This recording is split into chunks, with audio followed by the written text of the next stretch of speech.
파리올림픽이 끝이 나면서 안세영은 현재 입장 발표문을 준비 중인 것으로 알려졌습니다. 안세영 측은 이번 주 안에 입장문을 낼 것이라고 밝혔습니다. 안세영의 요구는 우리 협회는 너무 모든 걸 다 맡고 있다라며 개인 스폰서를 풀어달라는 것입니다. 급기야 대표팀에서 떠나더라도 국제대회에 개인적으로 출전할 수 있도록 해야 한다고 주장하고 있습니다. 현재 체육계와 언론에서는 안세영의 입장문은 다 나왔다. 안세영이 공식적으로 입을 열면 협회가 대답을 해야 한다라고 지적하고 있습니다. 현재 배드민턴협회가 바쁘게 대책을 세우지만 안세영의 요구를 받아들일 수도 거부할 수도 없는 상황입니다. 협회의 임원이 40명이라든지 임원의 기부금이 0원이라든지 하는 지적까지 나오면서 완전히 수세에 몰려있는 상황입니다. 안세영은 이미 입장문이 대부분 정리되어 있는 것으로 알려져 있습니다. 오랜 기간 고민하고 검토해온 안세영이기 때문입니다. 일격을 당한 배드민턴협회와 체육회는 우왕좌왕하고 있지만 안세영은 이런 반응까지 이미 모두 검토한 것으로 알려져 있습니다. 안세영은 지난 5일 기자회견에서 7년 동안 정말 많은 것을 참고 살았다. 당당하게 말을 하겠다는 목표를 위해 모든 것을 억눌렀다. 내가 올림픽에 우승하고 싶고 악착같이 달렸던 이유 중 하나가 바로 내 목소리에 힘이 실렸으면 하는 바람에서였다라고 말을 했습니다. 그렇게 시작한 주장의 결론은 이 순간을 끝으로 대표팀이랑은 조금 계속 가기 힘들지 않을까 하는 생각도 들었다라고 털어놓았습니다. 협회와의 이별을 언급한 안세영은 입장문에서 개인 스폰서 계약을 통한 프로 활동을 고려하고 있는 것으로 전해집니다. 결국 일단 국가대표팀의 소속 문제는 규정에 위배된다면 은퇴까지 배수진을 치는 모양새입니다.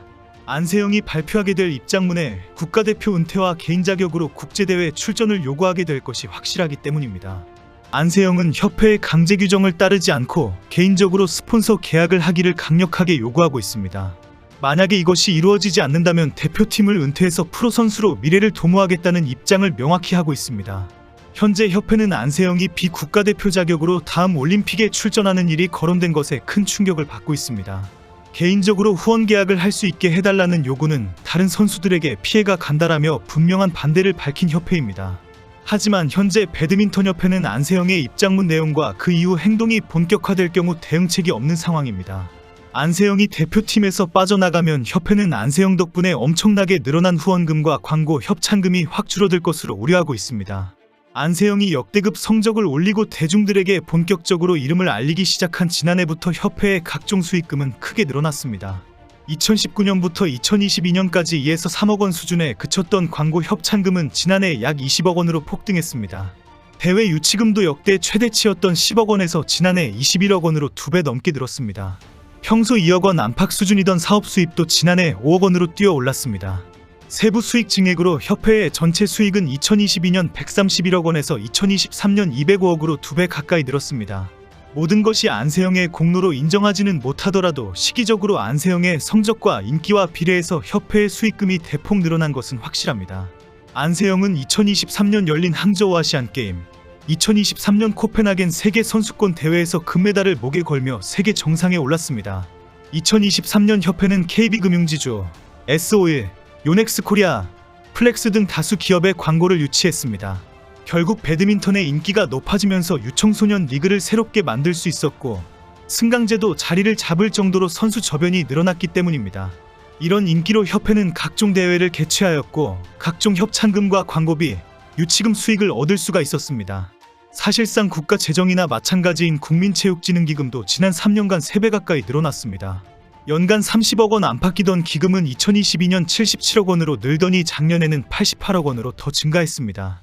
특히 만약 안세영이 국가대표팀을 이탈하면 추가적인 이탈도 협회로서는 우려할 수밖에 없습니다.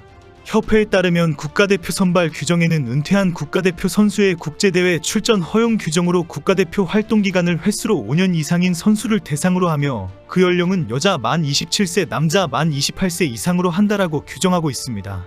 2002년 2월생인 안세영은 4년 뒤인 2028년에도 만 27세를 넘기지 못합니다.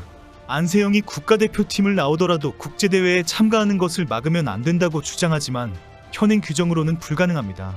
협회가 안세영이 대표팀을 떠나겠다고 발표를 하면 혼란을 막기 위해 어떠한 타협을 할 수 있습니다. 하지만 이렇게 될 경우 협회는 규정이 무시되면 선수들의 국가대표팀 이탈에 대한 우려가 상당히 있다. 그럴 경우 협회의 국가대표 운영에 있어 상당한 고민에 빠지게 될 것이라고 밝혔습니다. 일각에서는 안세영의 말처럼 개인팀을 꾸리는 게 규정상 가능하게 되더라도 안세영에게 꼭 유리하지 않다는 주장도 나오고 있습니다. 국가대표라는 타이틀 없이도 후원과 지원이 지금처럼 가능하겠냐는 지적입니다.